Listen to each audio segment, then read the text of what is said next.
Good afternoon, everybody. We just got a big update from OpenAI pushing into ChatGPT. I say big update. It's not that big of an update, but it is something that I wanted to talk to you guys about because I think that it does open up some possibilities, but it also brings with it its own frustrations. So OpenAI just released a update that allows you to restrict your specific ChatGPT data from being harvested and used in their training models. Now, I know that lots of industries have spoken out about how they didn't want their data being harvested and used in the training models. Things like HIPAA with healthcare come into mind, as well as just proprietary information that maybe different corporations or businesses have.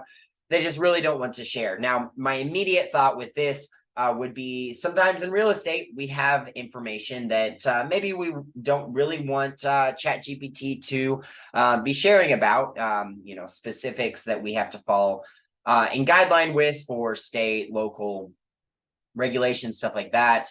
And so what this is going to afford us is the ability to do that. So I wanted to dive in, and this is going to be a pretty quick video because it's not too much to it, but over here in ChatGPT, if you go all the way over to the left-hand side and click on the little three-dot menu, what you're going to have access to is a settings. And under the settings, you can go to the data control and you can show data here. Now, the chat history and training is the new access that we have. And so when you have this ticked on, it's going to save new chats to your history that allows them to be used to improve ChatGPT via training. And so that's what this is over here. This is your history, right? On the left-hand side. Now, I'm not going to turn mine off because of the downside that it has. But if you do not want ChatGPT to start training off of the data that is in your history, then you would just check this off. It says unsaved chats will be deleted from our system within 30 days. And you can learn a little bit more about that. So clicking on this, learn a little bit more about, we can learn about the data control settings. How do you turn off the chat history? Kind of what we're talking about right now. How do I export my data from ChatGPT? What does deleted? Just lots of how-tos and stuff like that.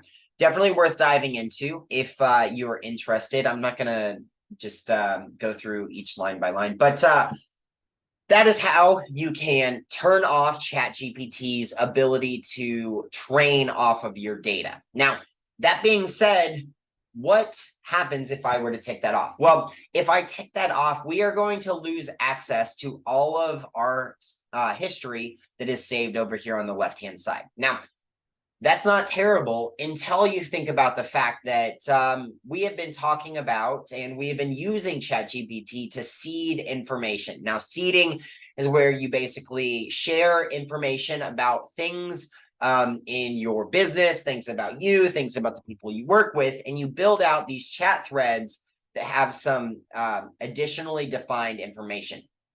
Not ideal if you've built out seeding. An example of this would be the chat that I went in and I seeded the entire guidebook that we have that we wrote about prompts, the ultimate guide for real estate agents to ChatGPT prompts. And I seeded the entire book into this chat thread. And now what it's able to do is help me when I ask questions because it has the context of that information that I seeded. But if you don't have the ChatGPT training turned on, you're just going to lose access to that. And you're only going to have access to new chats. So again, not ideal in that regard. So it really comes down to understanding what is the ultimate goal of your ChatGPT experience. Are you needing to restrict the kind of data that ChatGPT is learning from, or are you able to use ChatGPT, seed information, train and ask it questions, apply discernment once you get those answers? And I'm not here to say there is a right or wrong thing, though. I think that this is a really cool addition to ChatGPT. It's a really interesting feature that they've added. Personally, I would love to see them be adding some sort of search function because you have a naming convention over here on your left-hand side for all your chat threads. Would have much rather seen that, but I do know that there have been a lot of concerns with privacy and our ability to uh, kind of restrict what ChatGPT is and isn't learning off of.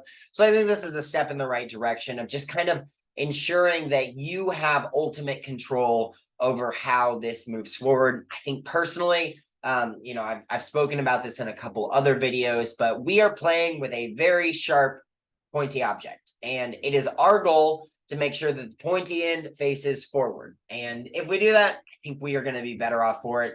I think we as a community need to focus on applying positive intent to utilizing ChatGPT and AI. But man, that's a really interesting feature, and I wanted to share it with you guys. Like I said, not going to be a very long video, but nonetheless, let me know in the comments how are you going to be moving forward? Are you going to be restricting or holding back ChatGPT's ability to get trained off of your data, or are you going to keep it on so that you can maintain access to your history? I'm just generally curious what our community is going to be utilizing within the two options. But other than that, I hope you're having a really great day, and I will talk to you very soon.